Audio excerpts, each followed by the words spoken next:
For the headlines, former President Rodrigo Roa Duterte should not be afraid to face international criminal court investigation.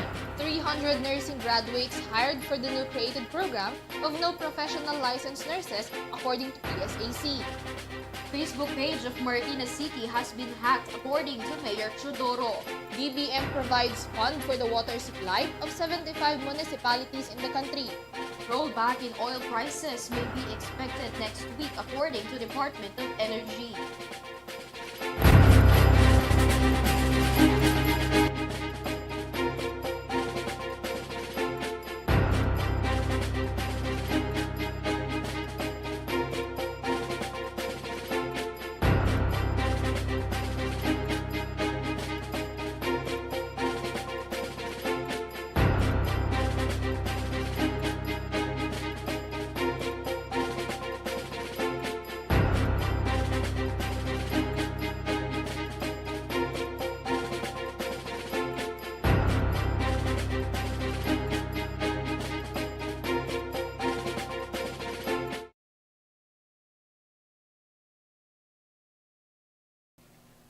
Good evening, bringing you the latest news for tonight. I am KRIZZA LOPEZ. And I am LAYAGUIN for the details.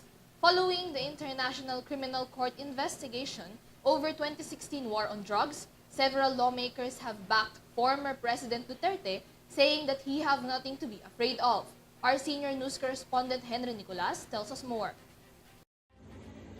Former President Rodrigo Duterte has nothing to fear about the ongoing investigation conducted by the International Criminal Court or ICC in relation to the war on drugs campaign during his term in 2016.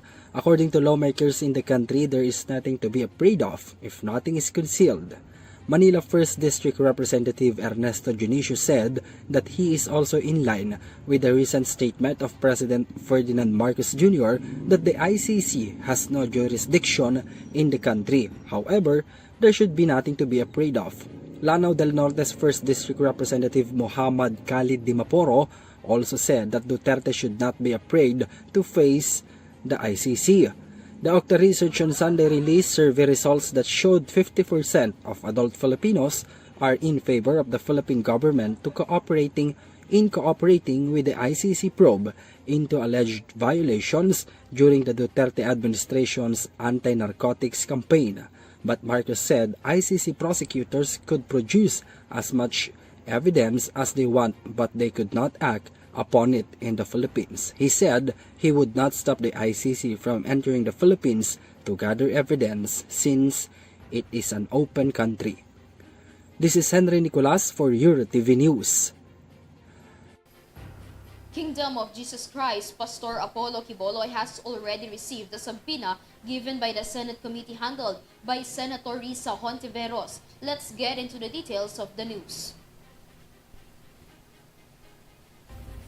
The camp of the religious group's leader, Pastor Apollo Quiboloy, has received the subpoena issued by the government against him. In a photo shared by the office of Senator Risa Hontiveros, KOJC's legal counsel, Attorney Maridina Tolentino, yesterday, the subpoena was displayed.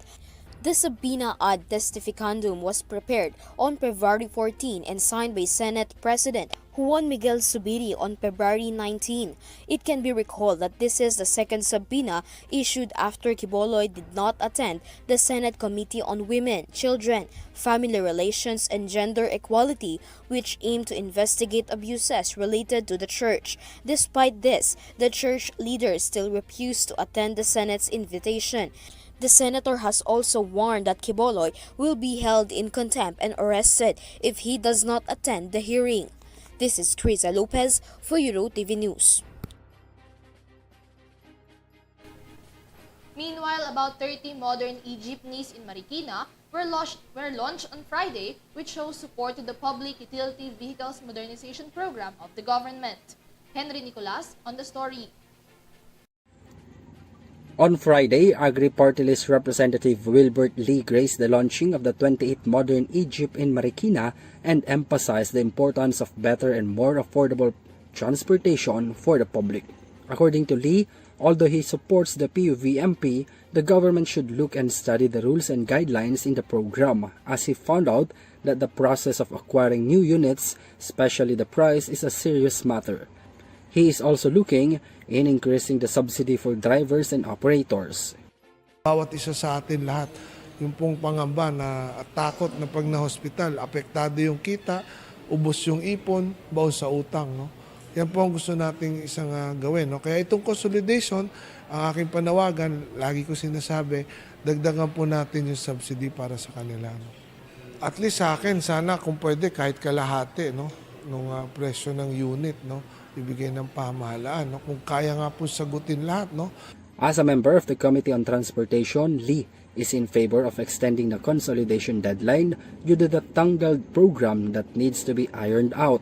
Some of the problems that reached his office were route rationalization and colorum. He said the government should also consider those who have already followed the program as shown by given incentives. Na mabigyan natin ng insentibo rin. No? While ayaw natin kalimutan yung hindi nakapag consolidate, ayaw natin silang, kumbaga, kung gagamitin ko yung salitang parusahan, pero dapat bigyan natin ng insentibo yung sumunod. Ang bibigay, i-approve sa amin, ilang unit lang.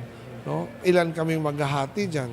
Kung kami nag-consolidate ng 10 unit, baka pag-utang namin, 2 lang ibigay sa amin. No? So, paano namin paghahatian yung mga kitang gano'n? No? Yung ruta, pinaka-importante hanggang ngayon, ang dami pong hindi pa naayos. No? Yung mga rutang hindi kumikita, paano ba yun?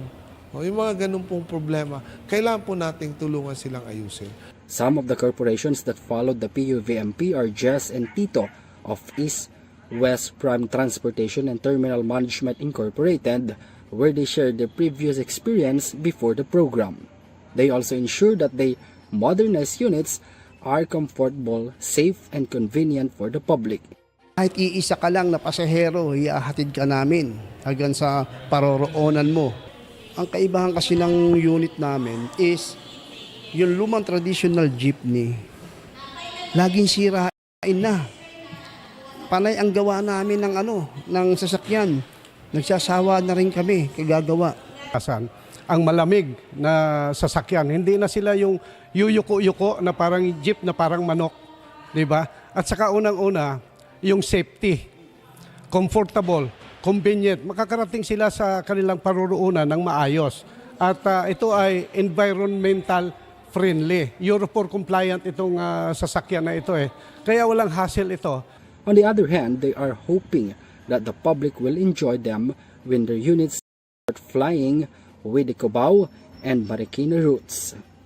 This is Henry Nicolas for EuroTV News. 300 of no professional licensed nurses were hired to fill the gap of nurses in the country. The Clinical Care Associates or CCA is a program built by the government to gather and develop nurses' skills. Dan Villegas for this report. 300 no professional licensed nursing graduates are hired under a new government program according to Palace Advisory. It is to fill the gap of nurses in the Philippines. The new program that was named Clinical Care Associates or CCA were created for the nurses that has not yet been passed the board exam. President Ferdinand Bongbong Marcos Jr. also attended the signing of the memorandum between PSAC, the Department of Health, and the Commission on Higher Education or CHED in 2023. This program's agenda is to expand the number of nurses in giving and developing their skills.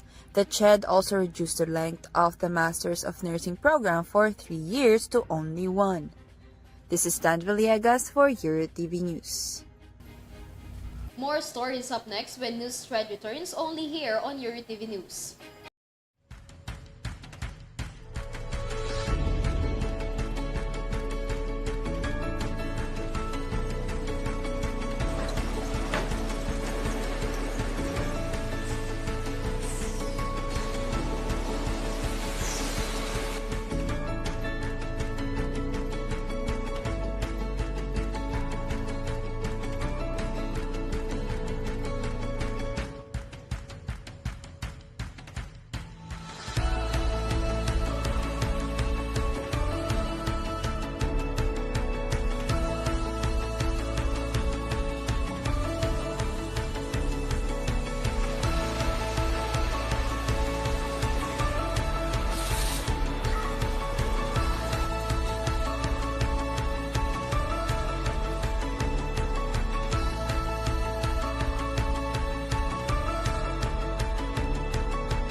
other stories, the Marikina City Public Information Office has been hacked. This is according to their municipal mayor. For the meantime, the Facebook page is inaccessible to the public. Our senior news correspondent Vanessa Cleofas has more details. The Marikina City Public Information Office or PIO has been hacked according to Mayor Marcy Chodoro. In a statement issued by the mayor, he confirmed that a cyber attack occurred on the said Facebook page, so Marikina PIO at present is inaccessible to the public. The PIO page was used by the LGU to connect with their people, especially in disseminating important information about their city. However, the mayor said will not hinder them from continuing to serve their constituents. In the meantime, Chodoro encouraged the Mariqueños to visit Marikina City Rescue 161 Facebook page to address any concerns.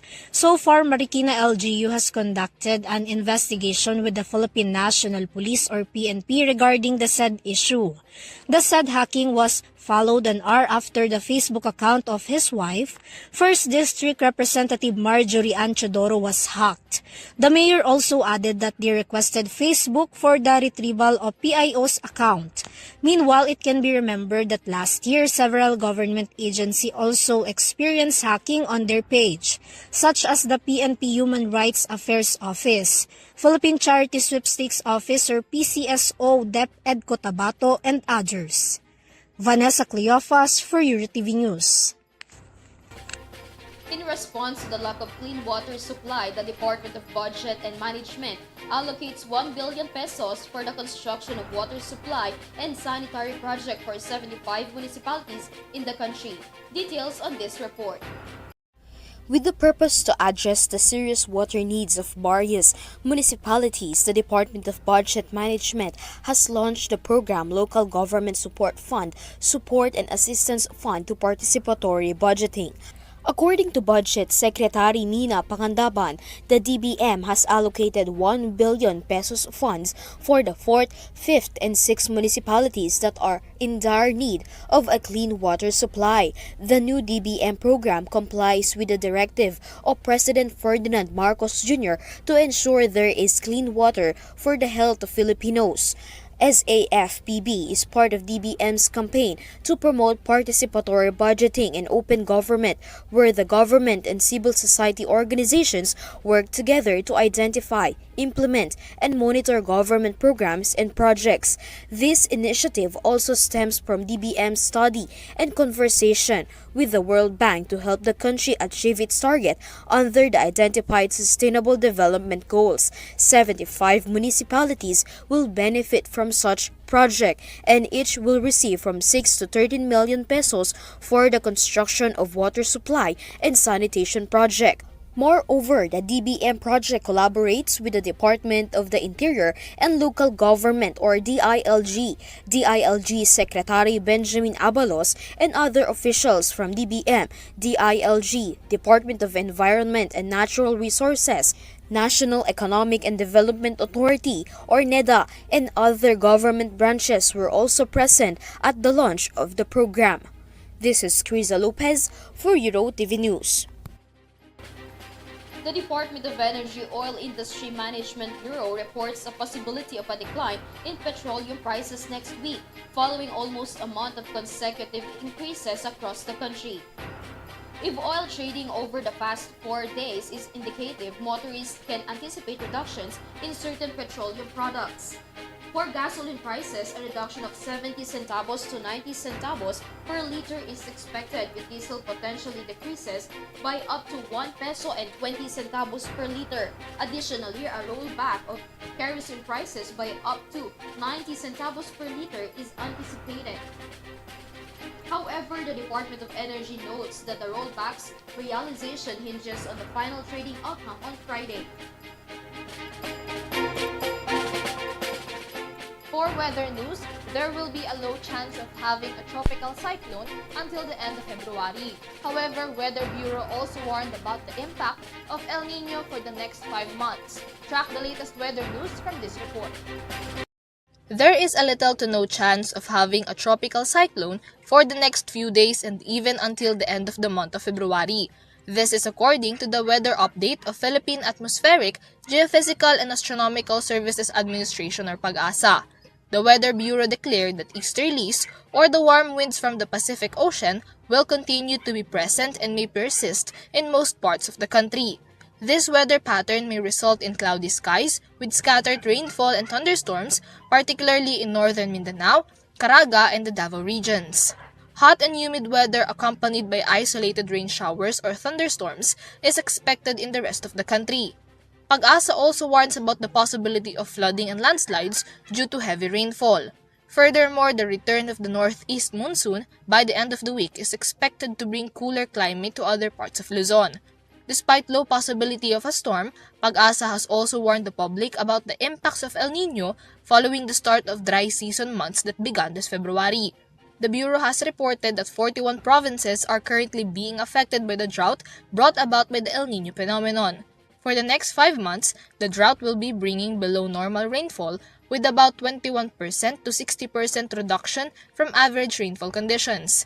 Despite its effects, PAGASA has revealed that the affected provinces is still lower than the 50 estimated areas to be highly affected following the rains in Mindanao last December and January. PAGASA expects that the El Niño phenomenon may persist until May of 2024. This is Mia Layagin for EuroTV News.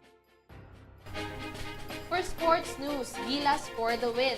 This is after successfully winning their first match versus Hong Kong on the first day of FIBA Asia Cup 2025 qualifiers.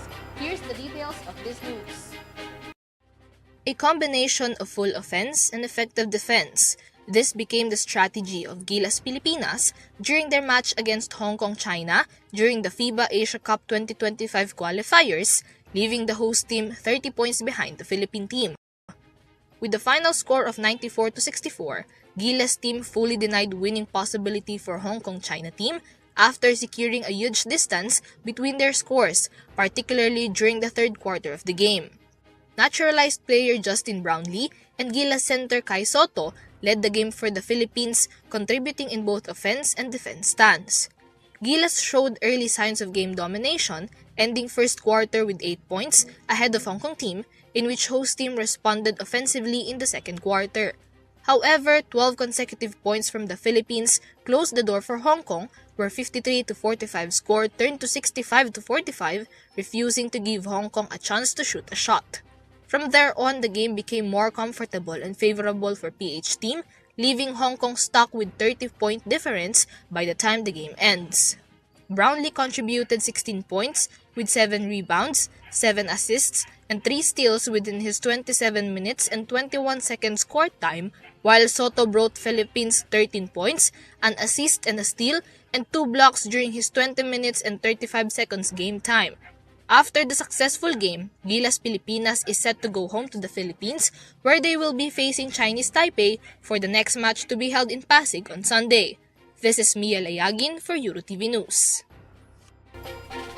For the entertainment news, let's catch up with Angelica Galvez. It's officially Friday, so let's step into the world of entertainment with the latest news and updates. Kapuso primetime queen Marian Rivera expressed her gratitude through her Instagram post to Senator Robin Hood Padilla and other senators for recognizing the success of Rewind.